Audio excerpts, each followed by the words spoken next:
रमेश शर्मा जी, आप क्या देखते हैं इस पूरे आयोजन को लेकर? क्या आप मानते हैं यह आयोजन वस्तुतः उस उद्देश्य को प्राप्त कर रहा है जिस उद्देश्य की मंशा मूलतः सत्ताधीशों की है? एक राजनीतिक विषय बन जाए आयोजन और इस प्रकार से एक विभाजन हो जाए देश में 2024 के आम चुनाव को लेकर कि कौन राम काज में सहयोगी के तौर पर है और कौन राम काज में बाधक के तौर पर है। कई चेहरे हैं जिनको राम मंदिर आंदोलन के दौरान खलनायक के तौर पर देश में देखा गया, महसूस किया गया। हालांकि ऐसा नहीं कि वो सियासत से बाहर हो गए, वो तमाम लोग भी सियासत में प्रासंगिक बने रहे, पर वक्त के साथ साथ ये भी देखने में आया जो राम मंदिर के आंदोलन के साथ जुड़े हुए थे उनकी हैसियत बढ़ती चली गई, जो इस आंदोलन के खिलाफ थे उनकी हैसियत घटती हुई चली गई। तो क्या वो संघर्ष अभी भी जारी है या कुछ और आप देख पा रहे हैं? देखिए, मोटे तौर पर एक बात हिमांशु जी साफ है जी कि ना तो कोई किसी को नायक बनाता है और ना कोई किसी को खलनायक बनाता है। व्यक्ति अपने आचरण से, अपने विचार से, अपने कर्म कर्तव्य से ही नायक बनता है और कर्म कर्तव्य से ही वो खलनायक बनता है। मैं उदाहरण देकर के आपके बात पर आता हूं कि आप कल्पना कर सकते, बिशर्वा के पुत्र थे कुबेर, वो कहीं ना कहीं अपने कर्म कर्तव्य से देव बने। बिशर्वा का ही पुत्र है रावण, जो अपने कर्म कर्तव्य से देव बने। प्रकृति का नियम है, जितना अंधकार होता है उतना ही प्रकाश होता है। विज्ञान ने भी कहा कि क्रिया की प्रतिक्रिया होती है। तो जितनी चीज सकारात्मक होगी, जितने सात्विकता आएगी, उतने ही आसुरी शक्तियां भी प्रबल होंगी।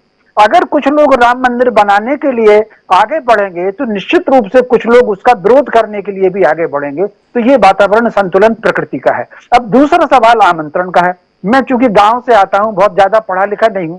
हमारे यहाँ गांव में कहा जाता है कि लड़के की शादी का निमंत्रण दिया जाता है, तीर्थ यात्रा का कोई निमंत्रण नहीं दिया जाता।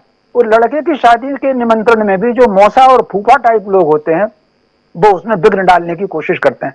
राम कितने व्याप्त हैं इसका उदाहरण मैंने अभी आपके उस पर ही देखा। जो दो लोग विरोध कर रहे हैं, सीताराम येचुरी, उनके नाम में सीताराम लिखा हुआ। इतनी बड़ी बात सिंह साहब ने कही, इनके नाम में भी राम लिखा हुआ है। वो जो देवी जी अभी कह रही थी जिनका नाम वृंदा कारण था, उनका नाम वृंदा है। वृंदा तुलसी को कहा गया है। नारायण उसको शीश पधायर करते हैं और नारायण के अवतार राम है। तो कुल मिलाकर के राम कितने व्यापक हैं, जो सीताराम येचुरी से, राम प्रताप सिंह जी से या वृंदा कारंत जी से ही ये बहुत स्पष्ट होता है कि राम व्यापक है। अब राम किसको निमित्त बनाना चाहते हैं? निश्चित रूप से राम जिसको निमित्त बनाएंगे वो वहां पहुंचेगा। तीर्थ यात्रा में आमंत्रण की कोई आवश्यकता नहीं। आप अंतिम छोर की अंतिम पंक्ति के अंतिम किनारे पर खड़े होकर के वहां दर्शन कर लेंगे, क्योंकि उस दिन वाकई है, घर में दीप जला लेंगे, राम की स्मरण कर लेंगे। ये गौरवशाली दिन है।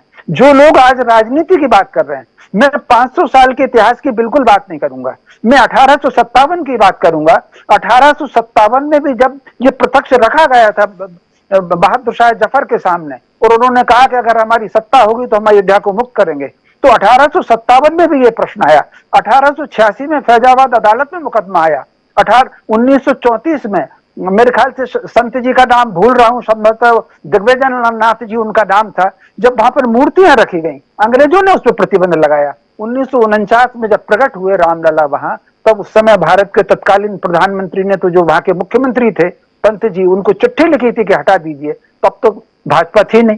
तो कुल मिलाकर के तो ये जो सारा का सारा राम का मुद्दा है, ये सारी बहस चलती रहेगी। जिसको जाना होगा वो जाएगा, जिसको भगवान जी स्वयं बुलाएंगे वो जाएगा, बाकी कोई नहीं जाएंगी। लेकिन कुल मिलाकर के मैं तो बहुत आनंद इसको महसूस करता हूं कि कम से कम मेरे पिताजी की बड़ी इच्छा चली गई। मैंने आर्टिकल लिखा था, उनकी बड़ी इच्छा थी कि वो अपने जीवन काल में राम मंदिर को बनता हुआ देखें, लेकिन मैं उसको देख रहा हूं। मैं सौभाग्यशाली हूं।